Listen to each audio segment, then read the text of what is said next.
Revenge films. I'm Bob. I'm an average office worker. I used to commute to work 5 days a week, but recently, my company started letting me work from home. I was still in my 20s, and I was good with computers, so it didn't take long for me to adapt.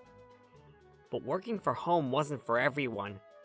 Some of my colleagues who weren't good with computers were having a hard time adapting. Some of them couldn't even figure out how to use the chat application on the computer. It was mostly the older employees. But since this was the new company policy, they had no choice but to learn. It took a few months for everyone to get used to it, but things were finally starting to settle down. Personally, I loved working from home. I no longer had to spend hours commuting. My productivity increased, and I started coming up with better ideas. And I no longer had to deal with annoying bosses. Working from home was awesome. I never thought my company would let us work from home like this, but I'm glad they did. It just made everything so much better. But then, a few months later, the older employees started complaining about business manners. Before working from home became the norm, young employees were expected to show up to meetings earlier than the older employees. And it was considered rude to drink water during meetings. Personally, I thought these rules were stupid because they had nothing to do with productivity. And working from home freed us younger employees from these dumb rules. So I was really happy. But as the older employees started getting used to working from home, they started making new rules. And my manager was one of them. For instance, he started saying everyone should wear a suit even when working from home. It was so pointless. Nobody said anything, but everyone was pretty upset about this. I mean, it's not like we were having online meetings in our pajamas before. It was so stupid.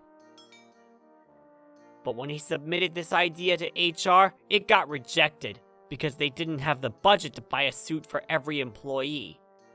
It was such a relief. But then he just kept coming up with new ideas like, no emojis allowed.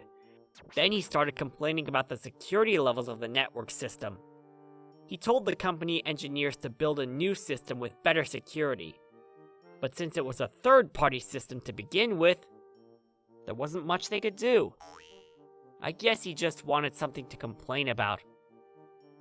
Soon, us middle management types stopped taking him seriously. But the new employees couldn't just ignore him. I kind of felt bad. The manager came up with new rules all the time, and it was almost impossible to keep up.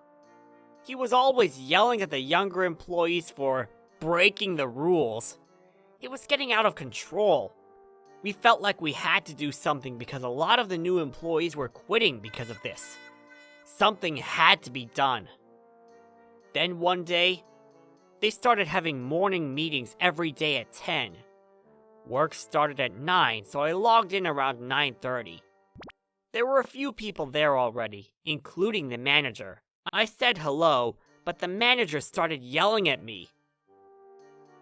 What's wrong with you? You're late! Huh? I thought the meeting was at 10. I checked my watch. It was 9:30. I looked at the chat log.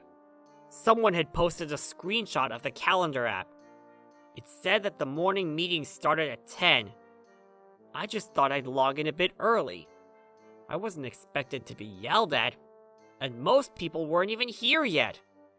Then, as the others started to join the chat room, You're late!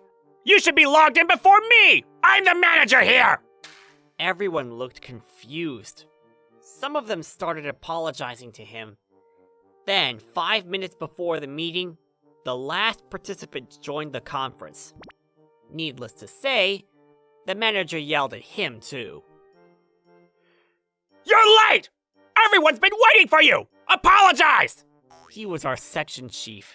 He was pretty old too. He said to the manager, What do you mean?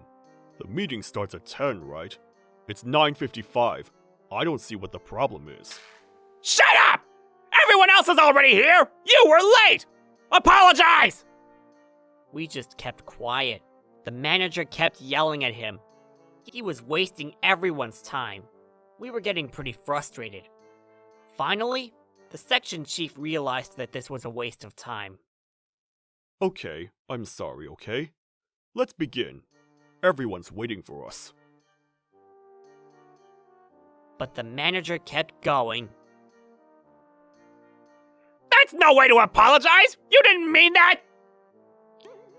I was getting pretty annoyed, so I said to him, Sir, I've been recording all of this. Let's send the video to HR and let them figure out who's at fault here. Can we start the meeting already? Please? I wasn't bluffing or anything. It was all being recorded. The manager replied, Huh? Oh, that won't be necessary. I'm sure HR is busy, so don't bother them! No, I think they'll want to see this. What? Stop that! This is a direct order! But I ignored him and sent the video to HR. A few minutes later, someone from HR came to the manager's desk to have a little talk with him. And it was being broadcast live. Stop making your own rules. This isn't your company. He didn't know what to say to him. No,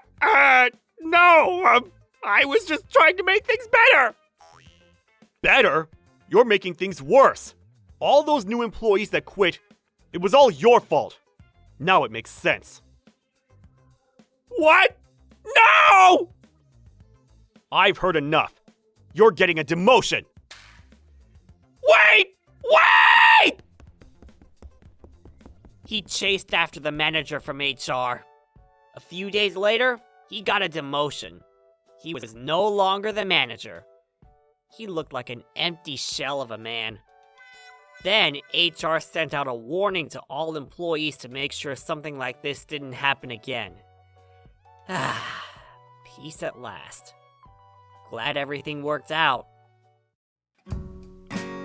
How was today's video? If you enjoyed it, please subscribe, like, and leave a comment. Stay tuned for more.